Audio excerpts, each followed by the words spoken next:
अभी मैं हूँ रीवा जिले के अधीनस्थ कलेक्ट्रेट यानी जिला दंडाधिकारी महोदय का जो कार्यालय है उसके समीप ही हूँ। अगर फ्रंट में देखेंगे तो दो यहाँ पर कैंप लगे हुए हैं और ये जो मांगे हैं लगभग अनिश्चितकालीन हड़ताल के लिए है। एक आप तस्वीरें देखें किस तरीके से, दूसरी एक तस्वीरें हैं जो दर्दनाक भयावह तस्वीरें। अगर मैं चाहूँगा आप थोड़ा इधर दिखा दीजिएगा। संयुक्त किसान मोर्चा और बसोर समाज, ये संयुक्त किसान मोर्चा ने कहीं कहीं लड़ाई लेता है और कहीं कहीं लोग समर्थन की बात करता है और केवल बसोर समाज के लिए ये तस्वीरें हैं। देख सकते हैं रीवा जिले के सुअर पशुपालकों को अफ्रीकन स्वाइन फ्लू बीमारी से मृत सुअरों का मुआवजा दिलाए जाने बाबत। और ये बड़ी शर्म की बात होती है कि 6 अक्टूबर 2022 से इनका यहाँ पर धरना चल रहा है। अगर इनसे मैं पूछना चाहूँ सर, 6 अक्टूबर के बाद में प्रशासन आपके पास यानी जो जिला दंडाधिकारी महोदय कलेक्टर महोदय हैं, कितनी बार आप लोग की समस्याएं सुनने यहाँ पर आए हैं? एको बार नहीं आए। एक भी बार नहीं। क्या नाम है आपका सर? हमारा नाम है रामनेश बसोर। तो ये बताइए, मैं छोटे संपल से मैं देसी भाषा में पूछना चाहूँ, ये किस बात की लड़ाई चल रही है यहाँ? ये मुआवजा के लिए। सुअर मर गए हैं, उसका मुआवजा नहीं दिया जाता। हम लोग सुअर ऑटोमेटिक मर गए, मारवा दिए गए? बीमारी से मर गए। कुछ इंजेक्शन लगवा कर बीमार है, इंजेक्शन लगवा कर मरवा दिए गए हैं। अच्छा। और कुछ जो है तो बीमारी से मर गए हैं। तो देखिए, मैं बात करूं अफ्रीकन स्वाइन फ्लू एक वक्त आता है जिस वक्त पर लगभग सुअरों के बीच में एक कहीं न कहीं बहुत बड़ी बीमारी देखने को मिलती है जो लगभग पूरे मध्य प्रदेश में एक भूचाल आ जाता है। लेकिन स्थितियाँ ये होती है कि फिर प्रशासन हड़कंप में आता है और कहीं न कहीं से इसके बाद सुई के माध्यम से सुअरों को कहीं न कहीं से एक तरह से बीमारी का रूप आगे ना बढ़े उसके लिए सुई लगवाकर मरवा दिया जाता है। और ये बेचारे गरीब गांव के लोग हैं, इनसे मैं ज़्यादा भी प्रश्न क्या करूं। और बड़े शर्म की बात ये होती है कि जिला दंडाधिकारी महोदय साहब का जो कार्यालय है सामने है और एक जो छोटी इनकी मांग है, ये इस मांग के लिए कभी भी सकारात्मक कदम नहीं आ पाते हैं। और वही मुख्यमंत्री शिवराज सिंह चौहान जी जो लगातार गरीबों के मसीहा बताए जाते हैं, स्थितियाँ ये हैं। आप देखेंगे इधर से थोड़ा दिखा दीजिएगा, ये कोट पैंट में नहीं है, देख सकते हैं। ये भी कोट पैंट में नहीं है, ये भी कोट पैंट में नहीं है, न ये कोट पैंट में है, न ये कोट पैंट में है, न ये कोट पैंट में है। आप देखेंगे इनके पास पेन भी नहीं है, न इनके पास पेन है। तो शायद आप संभवतः आप समझ सकते हैं कि स्थितियाँ हैं कि एक गरीब जो तबके का जो लोग होता है उसके लिए ये शासन मध्य प्रदेश की सरकार कितना एक्टिव है ये तस्वीरें अपने आप में बयां करती है।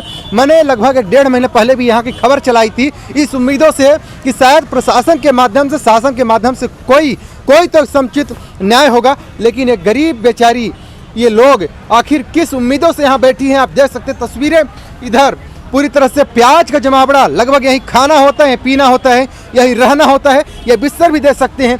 लेकिन ये अंधी गूंगी बहरी सरकार को ये समझ में आता नहीं है। गरीबों के लिए लगातार आवाज़ उठाने वाली सरकार कभी भी इस ओर लगभग देखने को कहीं जायज नहीं समझती है। और ये तस्वीरें हैं, अगर इनसे पूछना चाहूँ, ये बीजेपी जो शासनकाल है मध्य प्रदेश के जो मुखिया शिवराज सिंह चौहान है जी, इन्होंने आपके पक्ष में कभी कुछ बोला? कभी नहीं बोला। कभी आगामी जो चुनाव होने वाले हैं जी, तो उसमें आप लोग की क्या राय रहेगी? उसको छोड़ना पड़ेगा सर। अब क्या कहें, हमारे मांग नहीं देंगे तो हम लोग कुछ मर जाएंगे। ये तस्वीरें हैं, एक ही नहीं। मैं आपसे पूछना चाहूँ जो शिवराज सिंह चौहान जी हैं, मैं चाहूँगा थोड़ा इधर दिखाने का, थोड़ा चेहरा भी दिखा दीजिए। शायद हो सकता है चेहरे देख के किसी को मासूमियत थोड़ा सा भी दर्द लग जाए। हो सकता है कि इस चेहरे को देख करके थोड़ा सा भी अगर आपके अंदर अगर दिल में दर्द आ जाए तो इनके समर्थन के लिए आप वीडियो न साझा तो भी जरूर प्रसारित करिएगा। और बाकी चाची ये बताइए, आपने लगातार बीजेपी को वोट दिया है जी। आपकी सरकार बनी है जी। आपकी उम्मीदों के लिए सरकार बनी थी, आपकी समस्याओं के लिए सरकार बनी थी जी। क्या ऐसी सरकार पुनः आनी चाहिए? अब नहीं आनी चाहिए। क्या तस्वीरें हैं महोदय, ये तस्वीरें हैं, इस तस्वीरों को कैद करने में भी शर्म लगती है। लेकिन यही सच्चाई है कि एक गरीब परिवार का जो लोग होता है, एक तबका जो लोग होता है, देख सकते हैं ये फोटो लगी है, सुअरों को किस तरीके से गाड़ी में लोड किया जा रहा है, कैसे सुई से मरवाया जा रहा है, आप देख सकते हैं। इसका भी एक साक्षात सबूत है। देख सकते हैं ये सुई लगाया जा रहा है महोदय, आप इसमें से देख सकते हैं ये सुअर ही है, लेकिन सुई लगवा के मरवा दिया गया। लेकिन इन बेचारों का पूरी तरह रोजगार छीन लिया गया, इनका व्यापार छीन लिया गया, जिससे ये 2 वक्त की रोटी खाया करते थे। इनसे अगर ज़्यादा पूछना चाहूँ, ये बेचारे बोलेंगे भी क्या, क्योंकि लगभग 2 महीने से बोलते बोलते लगभग थक गए, चिल्लाते चिल्लाते थक गए। इनके पास कोई ऑप्शन नहीं है, केवल अगर ऑप्शन है तो केवल 2023 का ये लोग इंतजार कर रहे हैं कि 2023 कितना जल्दी आ जाए और 2023 की स्थितियों में हम क्या न्याय करेंगे वो भली भांति आने वाला जो समय होगा वही बताएगा। बाकी इधर देख सकते हैं ये चाचा भी हैं। चाचा ये बताइए, जिला दंडाधिकारी महोदय जी जो कलेक्टर महोदय हैं, जी सर। कभी आप लोग की समस्याओं के लिए हैं आते हैं? कभी नहीं आए सर। गेट से निकलते होंगे? गेट से निकलते होंगे? निकलते हैं, अपना कभी चले एक जाते नज़र हैं। देखते हैं?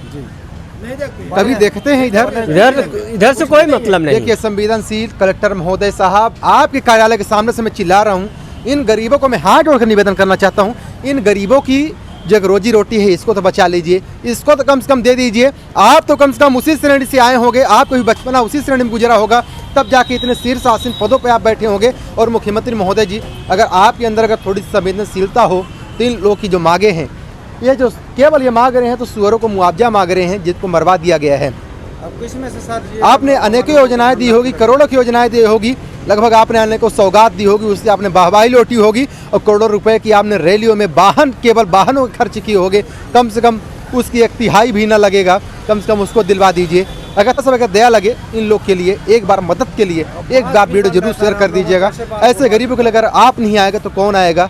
आखिर ऐसे गरीबों के लिए अगर बिन का अगर कोई बेटा नहीं आएगा तो कौन आएगा? आखिर कौन फरिश्ता बनकर आएगा इनकी आवाज़ बनाने के लिए? कौन फरिश्ता आएगा उच्च अधिकारियों तक आवाज़ पहुंचाने के लिए? चलिए, तस्वीरें कैसी लगी, ये तस्वीरों पे आप क्या सोचते हैं कमेंट करके बताना नहीं भूलेगा। और इसी के साथ देख रहे बीच पे टीवी में आ रहे सवाल। जय हिंद।